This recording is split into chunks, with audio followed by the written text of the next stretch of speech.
In this video we're going to be going through the process of making an integral bolster feather Damascus Gyuto. My name is Valla and this is the process. We're starting off our billet here with 36 layers of 1084 and 1520. Want to get all the oxides cleaned off, so move over to the belt grinder, be super nice and clean for the forge weld.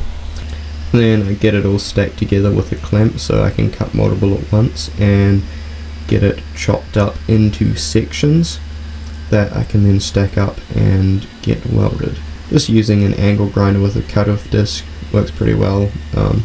Don't have access to a bandsaw. And at this point I am working in a friend's shop, so this is not my shop. Unfortunately, it is a very nice workshop and they are very nice people. Shea and Lena of Stackhouse knives. Getting all the burrs cleaned off the corners so I don't annihilate my hands, and here we are just cleaning the faces of the Damascus and stacking it in alternating layers of the 15 and 20 and 1084 so that we get that super nice color contrast when it's finally etched. And getting it all clamped together so we can get weld set on it. Just using a MIG welder to hold all the pieces together. And then normally I'll weld a handle on too, so I don't have to worry about holding it with tongs or whatever while I'm doing the forge weld, because I think this was around about a 6 kilo or 12 pound chunk of steel when I started, and when that's hot it takes a bit to get that hefted around, so using tongs would be interesting. We've got some borax on it and we're putting it in the forge. It's an air forced gas forge and we want to leave it soaking in there for a fair while so it can get up to welding temperature, and then generally soak it for an extra 10 minutes so it gets through to the center. And now that the steel is hot, and you can tell it's forge welding temperature because the borax is steaming and smoking like crazy, just getting the weld set on a 12-ton press, getting the end squished down to start with, and then moving on to the center of the billet to get the weld set all the way through. Normally I do about 3 welds at forge welding temperature just to make sure it's absolutely set, and then I will move on to starting to squish it down from the sides and manipulating the pattern in whatever way I need to for the final outcome. Using a press is pretty fun because at home I have the spectacular forge welding equipment of a 6 kilo 12 pound sledgehammer, which I wield with my right arm, and it takes so long to make Damascus and you lose so much decarb and forge scale, and using a press or a power hammer is just, it's so much more worth it. So I definitely enjoy the process when I get to use those power tools. And we're just going over to the power hammer for a bit to get it squared up, because at this stage I'm getting it ready for putting some C's in to start distorting that pattern. C's are pretty common in most complicated Damascus patterns. C's or also W's, they basically involves distorting the pattern so that you get C's, and then when you forge weld them together and stack them up they create what looks like W's. We want that in this pattern so that when we do the final feathering we'll end up with some super cool kind of loops that the feathering goes through. Once again going back to the power hammer to get it all cleaned up and ready for the next forge weld, because we've got the C's put in there, and this is the bar that we've got. Pretty nasty looking at this stage, but it'll turn out decent. You want to get all the forge scale off because you do not want that in the billet one bit. A forge scale does not look cool on a finished pattern. Just using an angle grinder and getting the majority of it off with that, and then I'll move over to the belt sander and use a belt to get the rest of that cleaned up. For this billet I want to end up with about 3,600 layers, so seeing as we started with 36, I'm going to cut it up into 10 pieces for the first restack, and then the second restack I'm going to do another 10 pieces, and that'll give us a 3,600. And then after that we'll feather it. So technically, does that multiply it by 2 or is that an extra 1? Is it 7,200 or is it 3,601? I don't know, but anyway, I'm etching the ends of the billet and the pattern is looking very nice. I am moving on to flipping the billet up, and I've kept the billet labelled so that we can get the pattern nice and mirrored, because if you have a little bit of distortion in the pattern and it's not mirrored, it just looks weird. We're back to the MIG welder to get all the layers welded up, and again I'll weld a handle on because it's still a pretty hefty sized billet, even though we've lost a little bit to the decarb and to cutting the ends of. I think this was actually my first time using a MIG welder. I have a stick welder at home, but MIG welding is so much fun. We are putting borax on, and I'm dunking it in kerosene first, which just helps the borax stick a little better, and also the kerosene burns out while you're doing the forge welding and keeps oxygen out from between the layers, because oxygen creates the forge scale and you do not want that. And putting it back in the forge, and again we want to get it up to forge welding temperature and let it soak for a decent amount so that the steel will be nice and hot all the way through, because don't want the steel to be cold in the center. For this forge weld, the billet was so tall that I had to take the normal dies off the press, which was a little interesting, but it did work super well and we got the weld set nicely. For this restack, we don't really need to be doing anything overly interesting with the pattern. We just pretty much want to get the length out of it so that we can do the next restack. So just getting it drawn down a bunch and going between the press with drawing dies and the power hammer. The fun thing with the press is drawing dies. It makes drawing stuff out so much faster. And going back to the power hammer to get it all evened up and cleaned up and nice, ready for the restack, because we do not want massive pits in it that we then have to grind out. And back to the grinding room to get rid of more decarb and forge scale and all that nasty stuff that does not want to be in feather Damascus. Well, it probably does, but I do not want it to be in feather Damascus. And once again doing a test etch on the ends to see how it's looking, and at this stage we've got 10 layers of C's, so you can see all the C's and it's looking pretty nice. Getting the pieces cut up again cutting it into 10 chunks that will then stack up, and once again doing the mirror flip and getting it all smooshed together, clamped up, and I think this time I was using methylated spirits to clean it, which worked a little nicer. And back to the MIG welder to get everything as a non-cohesive block so that it can become a cohesive block. And this stack, the billet ended up even a little bit taller, but we want it super tall because once we've got the weld set, we're going to feather it, and after feathering it we want it to distort as little as possible. It did create a slight rhombus which we had to get out, but that wasn't too much of a problem, but definitely good to get that out before we feather it, because that would have made feathering real interesting. And moving on to the feathering, I actually made 2 feathering dies. One's a little shorter just to start the cut because the billet was so tall, and then once I got it started I moved on to this, a slightly longer feathering die, which works super nicely, and on this heat we managed to get all the way through. So with feathering you're pretty much pulling the material down, which creates that distortion in the center and gets that really cool pattern. I'm just cutting the 2 halves of the feather apart so that we can get them flattened down a little bit. That'll make them easier to clean up and get welded back together for doing the next forge weld, because we want these 2 halves to be one whole. And moving back to the power hammer, just holding them with a pair of tongs and hitting them super gently to get them down to flat. Definitely at forge welding temperature so that we don't risk shearing any layers, because at this stage there's like 3 different forge welds going in absolutely crazy directions. And getting the scale cleaned off the inside faces so that we can get it put together. The 2 halves do fit together pretty nicely at this stage. I've only got one face cleaned up, but yeah, I think it should work pretty nicely. And getting the inside cleaned up on the belt grinder again. Now that both faces are clean, putting them together because I'm getting absolutely carried away with that, and then just skipping straight ahead to welding them. I did clean them up and get them clamped, but you've seen that before, so here's some fiery stuff, because I'm sure you're all fire maniacs like me, right? And back in the forge, back to forge welding temperatures, and just doing super gentle presses, getting these 2 halves forge welded back together. This is arguably the most critical weld and the most stressful weld, because at this stage, well, with all the other welds, if something goes wrong, there's like another forge weld that you might be able to fix it in, but with this one, after this is forge welded, we're going to be taking slices of it and forging it into a knife, so really important to get this forge weld good.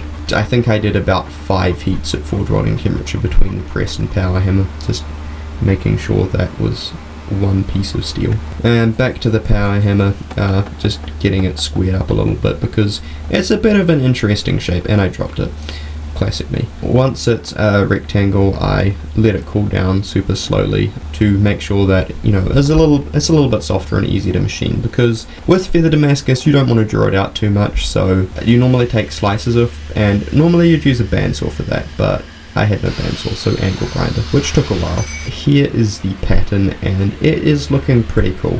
It's a little bit fine, but once we draw the blade out, it should look a lot nicer. Now, I'm starting with some pretty aggressive dyes here, just to get the material isolated in front of the bolster, because this is going to be an integral bolster, but I'm also being super timid and keeping the temperature very hot, because this is feather Damascus and it could disintegrate in about 5 different directions at once. Moving on to getting the tip drawn out, again keeping the temperature super hot and keeping the press moving so that I don't draw it out too unevenly.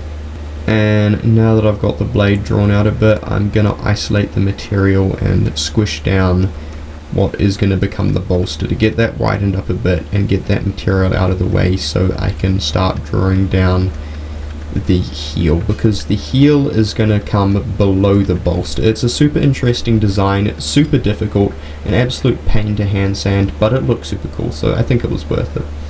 So here we're using some other dyes to get the material drawn down for the heel, and I had to be careful at this stage not to get the dyes too deep because the steel was pretty hot and these dyes were super, well, thin and fine. So just getting that drawn down super carefully, and at this stage I am hitting it with a hammer. I'm not sure what I'm doing. I think I was straightening it, but anyway, it looks cool, so yeah. And here it is a little cooler, and you can see the heel a bit more. It's a weird piece of steel, but it becomes a cool knife. And here I am using some fullering dies to get a little bit more width out of the blade, and fullering dies arguably are putting a fair amount of force on the blade, but also they get it drawn out much faster, which is better than having it drawn out with flat dies over multiple heats. I think it definitely worked in this case, it didn't disintegrate. And here we're using some drawing dies just to get the length. Also, a thing to note is that I almost always overcompensate the amount of steel that I leave, just because I like to have steel to grind away rather than not enough steel and not being able to grind it away. And now I'm just getting the bolster area squared up to the blade a little bit because it was a bit wonky before moving on to drawing out the tang with, again, the super aggressive dies. Again, overcompensating material. Had a tang on this that was long enough to make a two-handed sword, so I ended up chopping a small section of the end of the tang and gave it to a knife maker who also works in the shop, Caden, and I think he used it to make a little knife, so that's kind of cool. And now I am just hitting it multiple times with a hammer while it's moderately cold to straighten it, because blades must be straight.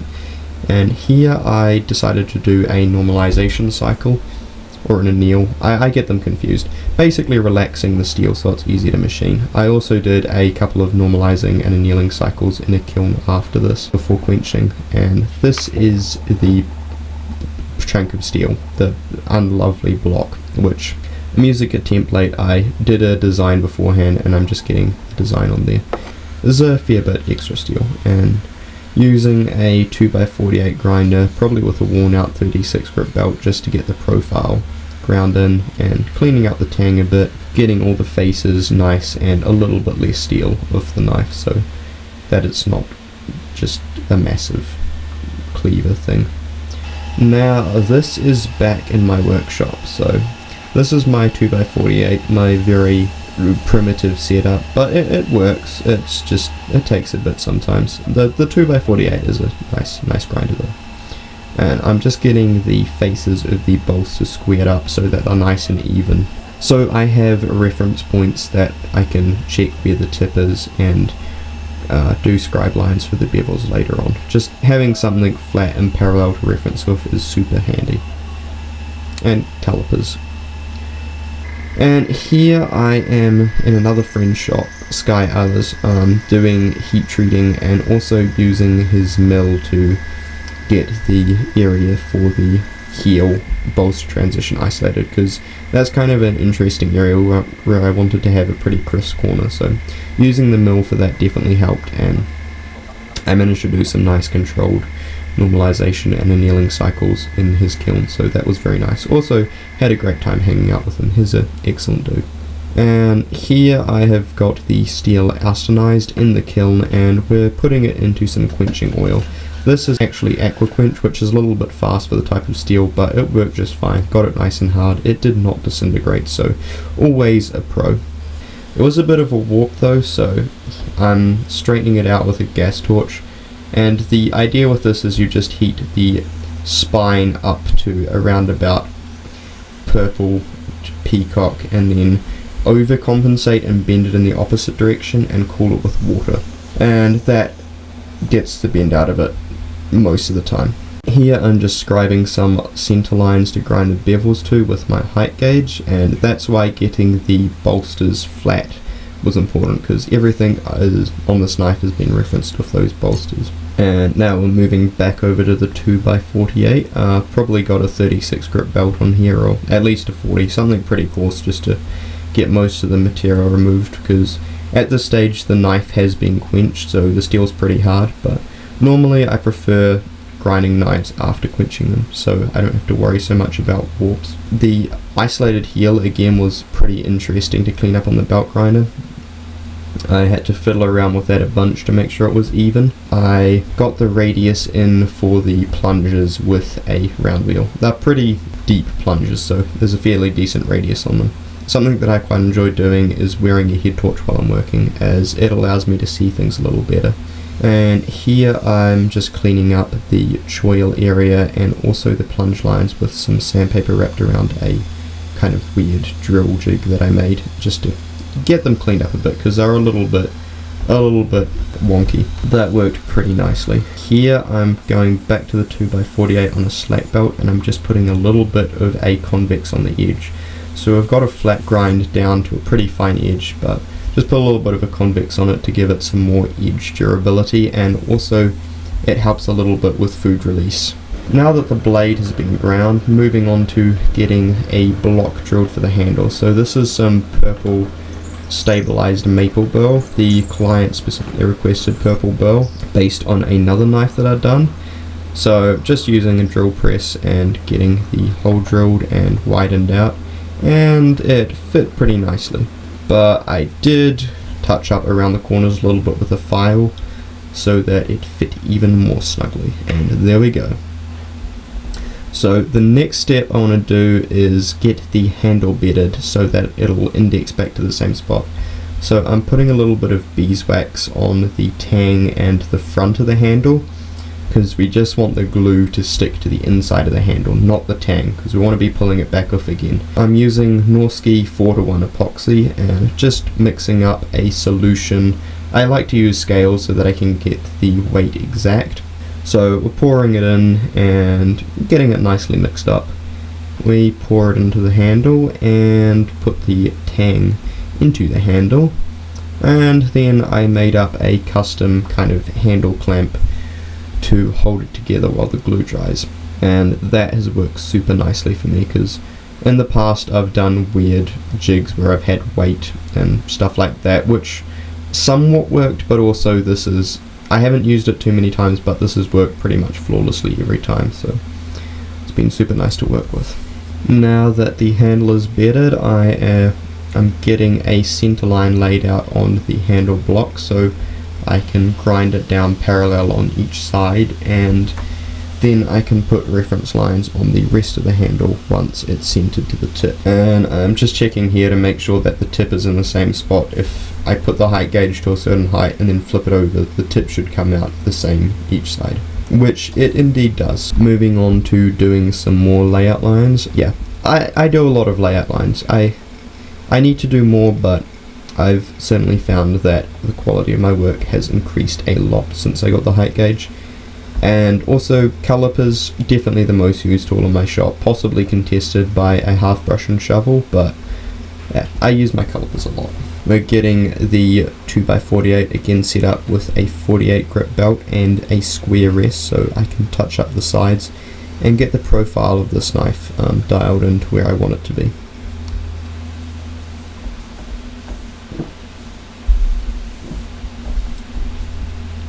Grinding in the finger choil area. It's a little bit interesting to get that radius. And now we're moving on to getting the bolster itself ground in, which was terrifying, absolutely terrifying.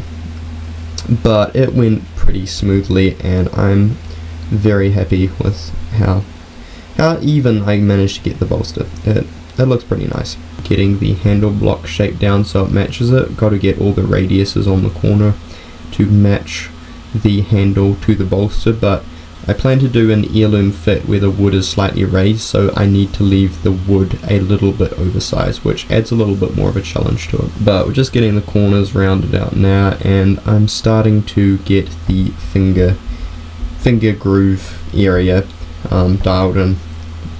Got to get the two ridges crisp and even, which is always a little bit interesting, and I definitely struggle with that. And here is what it looks like after grinding. I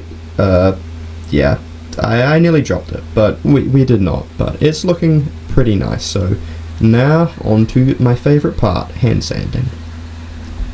So I go from 240 grit and down to 400 to start with, and I use Mr. Muscle, which is the equivalent to Windex and Rhino wet sandpaper. It works pretty well for me.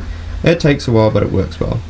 And now I've got my stencil on there, and we've got some salt in water and a battery charger, which just puts the battery charger in the salt, and that creates an electric current which through electrolysis removes the steel that is exposed. So we get my maker's mark in the steel, which is pretty funky. And just touching up the maker's mark with some sandpaper.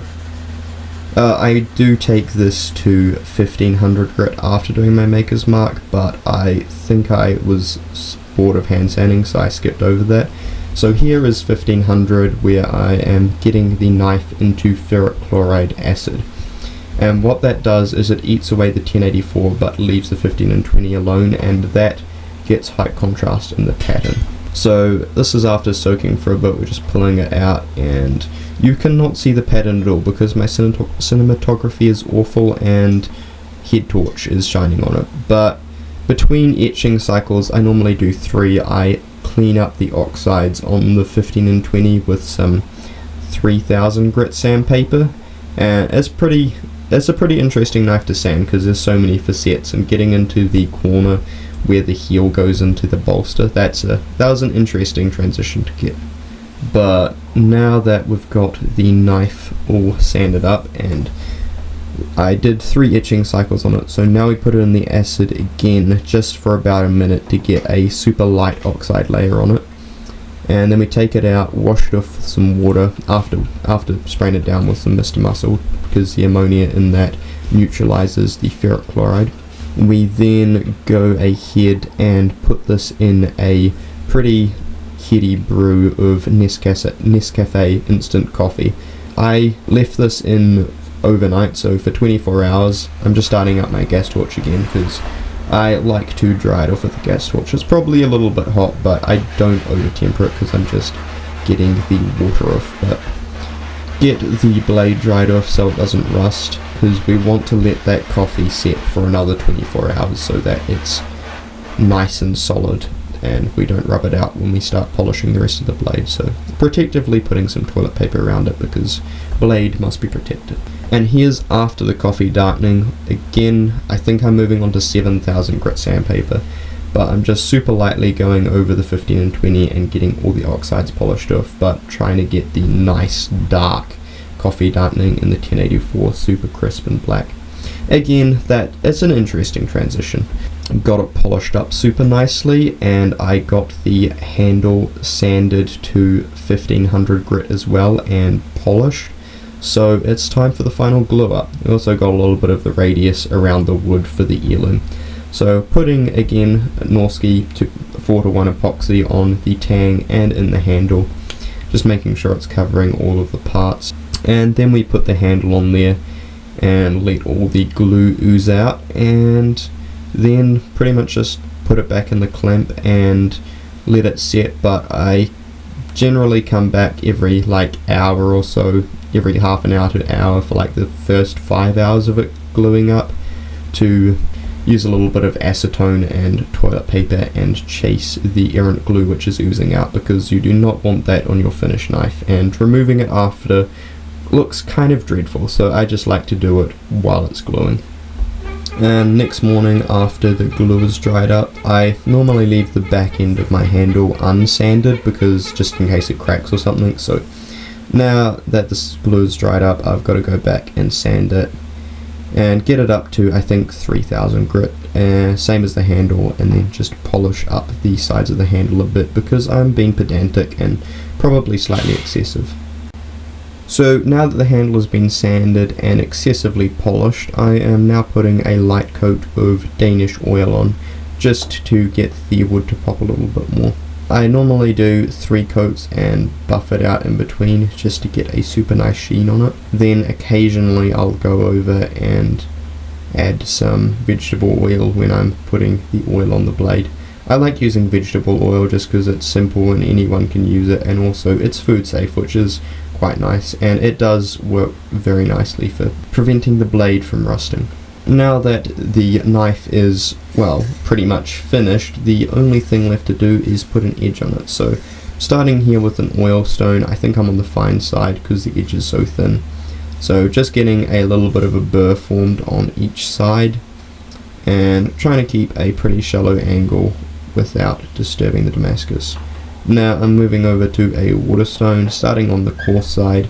Again, just getting that edge at the same angle if I can, just to refine and polish up the edge a little bit so it has as little resistance while cutting as possible. Sharpening is one of the things that when I started I was absolutely dreadful at it, and now that I've been doing this for however many years I've been doing it, 4 or 5 or something, it's something that muscle memory has kicked in, and I'm actually not terrible. Definitely could be better. Now just stropping the edge to get the burr off and testing the sharpness with my fingers and testing to see if it will shave here, which it indeed does from the heel all the way up to the tip, which is super nice. You want to get the heel and tip sharp. Just removing the tape. Satisfying tape removing noises or something like that. I again possibly put excessive amounts of tape on it because at this point I was being pedantic and it was my precious baby. But getting the tape with the bolster and examining it, because all knives must be examined thoroughly.